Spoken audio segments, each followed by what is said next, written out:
তো guys first ইনস্টাগ্রামের video দেখো পরে এর ফানি কমেন্ট করা হবে।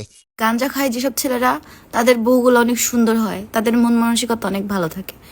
আর যে ছেলেরা নেশা টেশা করে না, গাঞ্জা টাঞ্জা খায় না, ভদ্র, ওদের বউ হবে শয়তান টাইপের। এটাই সত্যি কথা। আর আমি নিজেও তো গাঞ্জাখোর পছন্দ করি, কারণ তারা तो चलिए शुरू करते हैं। ঠিক বলেছেন, রতনে রতন চিনে। তুমি ঠিক শুধাও কেন? শালি তোর কথা শুনে 4 মাস ধরে গাঁজা খায়, কই মেয়ে তো পেলাম না। কারণ নরেন্দ্র মোদী। আমাদের কি হবে, আমরা তো গাঁজা খাই না, গরিব।